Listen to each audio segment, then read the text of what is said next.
Adverb हम पढ़ रहे थे।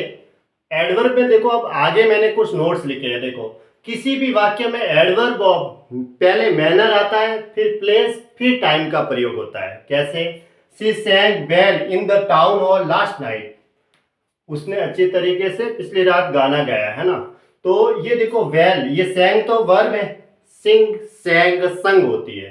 तो सैंग तो क्या है? वर्ब है। वर्ब के बाद इसको कहते हैं adverb of manner. Adverb of manner, ये मैनर हुआ, एडवर्ब ऑफ मैनर। ये एडवर्ब ऑफ मैनर। और ये यहां से यहां तक इन द टाउन हॉल एक जगह का नाम है, तो ये हुआ प्लेस, इसको कहेंगे प्लेस। और टाइम है लास्ट नाइट, पिछली रात, तो इसको बोलेंगे टाइम।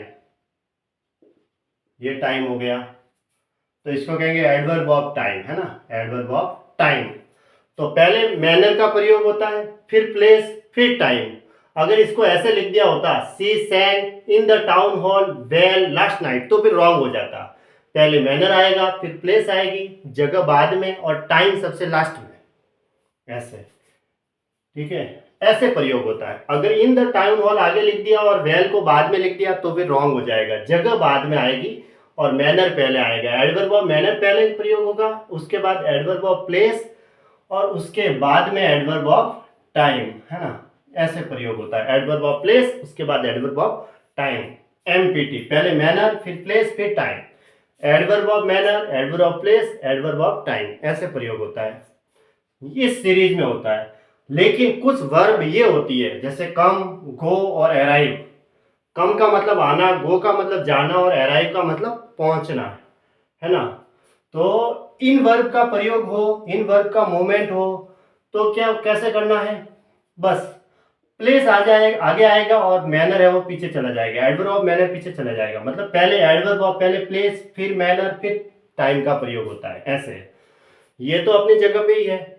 बस फर्क इतना सा हुआ, एडवर्ब ऑफ प्लेस आगे रहेगा और एडवर्ब ऑफ मैनर बाद में चला जाएगा, जब ये वर्ब आएगी सेंटेंस में, कम, गो और अराइव। नहीं तो ऐसे प्रयोग होगा, एडवर्ब ऑफ मैनर, जैसे सैंग वर्ब थी, सिंग वर्ब थी, सिंग की सेकंड फॉर्म सैंग लगी हुई है, तो फिर एडवर्ब ऑफ मैनर आया, उसके बाद एडवर्ब ऑफ प्लेस, उसके बाद एडवर्ब ऑफ टाइम का प्रयोग हुआ। ठीक है। लेकिन इनकी जगह अगर ये वर्ब हो जाती कम, गो या अराइव, तो फिर प्लेस आगे और मैनर बाद में। एडवर्ब ऑफ प्लेस आगे आ जाएगा, एडवर्ब ऑफ मैनर बाद में। जैसे सेंटेंस लिखा मैंने, the student went home quickly.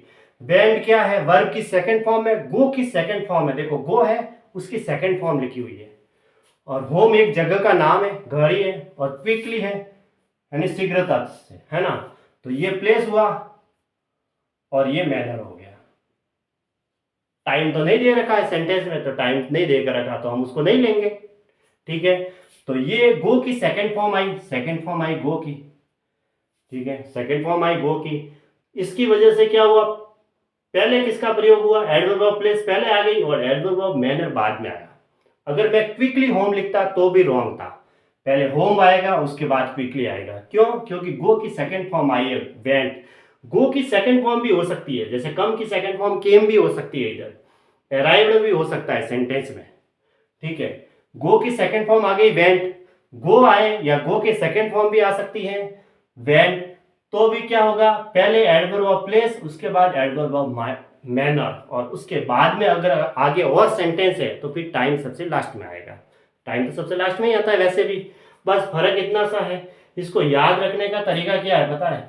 ऊपर वाले में तो एमपीटी याद रखो, नीचे वाले में पीएमटी याद रखो, ऐसे। या तो फिर एक याद रखोगे तो दूसरा ऑटोमेटिक याद हो जाएगा। एमपीटी याद रखोगे तो मैनर पहले, प्लेस बाद में, टाइम सबसे लास्ट में। अगर प्लेस आगे लिख दिया और मैनर बाद में लिख दिया तो भी रॉन्ग हो जाएगा। एमपीटी मतलब पहले मैनर आएगा, उसके बाद प्लेस, उसके बाद टाइम। लेकिन अगर वर्ब आ जाए, कम, गो, अराइव, ये वाली वर्ब आ जाए सेंटेंस में, है ना, मूवमेंट इनका हो, गो की सेकंड फॉर्म वेंट भी हो सकती है, इन वर्ब का प्रयोग हो तो पीएमटी के रूप में होता है। बस पी आगे आ गया, एम पीछे, और टाइम सबसे लास्ट में है ये। पी मतलब प्लेस, एम मतलब मैनर, और टी मतलब टाइम, ऐसे। The student went home quickly, ये दोनों सेंटेंस मैंने सही लिखे हुए हैं, दोनों में बस फर्क इतना सा है। इंफिनिटिव का मैंने बताया था, टू प्लस वर्ब की फर्स्ट फॉर्म को इंफिनिटिव कहा जाता है। टू प्लस वर्ब की फर्स्ट फॉर्म को इन्फिनिटिव कहते हैं, और इन इन्फिनिटिव के बीच में, मतलब टू प्लस वर्ब की फर्स्ट फॉर्म है ना, इनके बीच में एडवर्ब का प्रयोग नहीं होता है। ऐसा नहीं है कि टू प्लस वर्ब की फर्स्ट फॉर्म लगी हुई है और इसके बीच में अगर एडवर्ब लगा दी तो फिर रॉन्ग हो जाएगा, वो एडवर्ब ऑफ दोस माना जाता है। ठीक है, इन्फिनिटिव को तोड़ना नहीं है। कहने का मतलब कैसे, इन्फिनिटिव टू प्लस वर्ब की फर्स्ट फॉर्म के बीच एडवर्ब का प्रयोग नहीं होता है। जैसे ही asked me to do it carefully, तो ये सही है क्योंकि यहाँ टू के बाद ये वर्ब की फर्स्ट फॉर्म है और एडवर्ब जो आई है वो सबसे लास्ट में आई है, केयरफुली। अब इस सेंटेंस में देखो, ये रहा टू और इधर रही है वर्ब की फर्स्ट फॉर्म और इसके बीच में एडवर्ब आ गई केयरफुली, तो फिर ये रॉन्ग हो जाएगा। इसको कहते हैं इन्फिनिटिव को तोड़ना है, इन्फिनिटिव को तोड़ना नहीं है। ठीक है, ये ऊपर वाला सेंटेंस तो सही था और ये नीचे वाला है वो रॉन्ग है। मैंने लिखा इधर गलत है। क्यों गलत है, क्योंकि देखो टू की और इधर ये वर्ब की फर्स्ट फॉर्म डू है, इनके बीच में है वो, इसके बीच में एडवर्ब आ गई है, उनके बीच में एडवर्ब नहीं आती है। टू प्लस वर्ब की फर्स्ट फॉर्म जो इन्फिनिटिव है वो सीधा लिखा जाएगा टू प्लस वर्ब की फर्स्ट फॉर्म, इनके बीच में अगर एडवर्ब लगा दी तो फिर सेंटेंस में यहाँ पर मिस्टेक दे रखी है। जैसे इस सेंटेंस में लिखा हुआ है केयरफुली, टू प्लस वर्ब की फर्स्ट फॉर्म डायरेक्ट आती है, इनके बीच में एडवर्ब का प्रयोग नहीं होता है। एलवाई लगा हुआ है तो ये एक एडवर्ब है, मोस्टली लगभग एडवर्ब ऐसी ही होती है जिसमें एलवाई लगा हुआ होता है।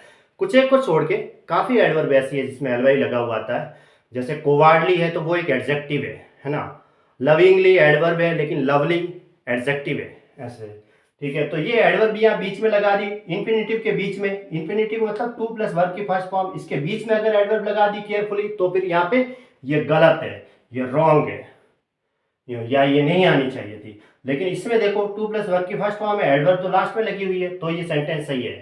ठीक है, ऊपर वाला सही है और सेकंड वाला रॉन्ग है। जैसे ही asked me to forget her completely but only I know how easy it is to say. देखो टू के बाद ये वर्ब की फर्स्ट फॉर्म आई है, इसका मतलब इसको इन्फिनिटिव कहते हैं। टू प्लस वर्ब की फर्स्ट फॉर्म को इन्फिनिटिव कहा जाता है। अगर ये कंप्लीटली एडवर्ब इनके बीच में लगा दी होती, टू कंप्लीटली फॉरगेट, तो फिर रॉन्ग हो जाता। ठीक है, टू कंप्लीटली फॉरगेट तो होगा ही नहीं क्योंकि टू प्लस वर्ब की फर्स्ट फॉर्म है जिसको इन्फिनिटिव कहा जाता है, इसके बीच में एडवर्ब नहीं आएगी, तो इसके बीच में एडवर्ब नहीं लिखी हुई है तो फिर ये सही है। अगर यहाँ लगाती होती एडवर्ब तो फिर ये रॉन्ग हो जाता, इसलिए सबसे लास्ट में लगी हुई है, देखो ऑब्जेक्टिव केस के बाद में। ठीक है, इनके बीच में नहीं आएगी, इन्फिनिटिव के बीच में एडवर्ब का प्रयोग नहीं होगा। टू प्लस वर्ब की फर्स्ट फॉर्म है, इनके बीच में एडवर्ब का प्रयोग नहीं होगा। ठीक है, ये तीसरा सेंटेंस सही है, सिर्फ दूसरा गलत लिखा था। ऑलमोस्ट वेरी का प्रयोग क्वाइट के पहले नहीं होता है। भाई क्वाइट का मतलब होता है पूरा, और वेरी का मतलब ऐसे थोड़ी कहेंगे बहुत पूरा है, ऐसा तो कह नहीं सकते। तो ऑलमोस्ट या वेरी का प्रयोग क्वाइट के पहले नहीं होता है। The ice cream is quite delicious, यानी आइसक्रीम है वो पूरी तरह से स्वादिष्ट है। क्वाइट के पहले अगर ऑलमोस्ट लगा दिया या वेरी लगा दिया तो फिर रॉन्ग हो जाएगा। ठीक है, क्वाइट का प्रयोग है, इसका मतलब ये सेंटेंस सही है। अगर मैं यहाँ वेरी क्वाइट लिखता या ऑलमोस्ट क्वाइट लिखता तो फिर ये सेंटेंस रॉन्ग हो जाता, मतलब यहाँ पे मिस्टेक हो जाती है, ऐसे यहाँ स्पॉटिंग एरर मानी जाती है। ठीक है, अब सेंटेंस सही लिखा हुआ है। Are you sure, are you quite sure, क्या पूरी तरह से तुम श्योर हो, निश्चित हो। हाँ देखो क्वाइट श्योर ये इंटरोगेटिव सेंटेंस है क्योंकि हेल्पिंग वर्ब से स्टार्ट हुआ है, तो इसमें प्रश्न पूछा जाता है। जो सेंटेंस हेल्पिंग वर्ब से स्टार्ट होते हैं उनके आंसर यस या नो में देने होते हैं। तो क्वाइट के पहले इसमें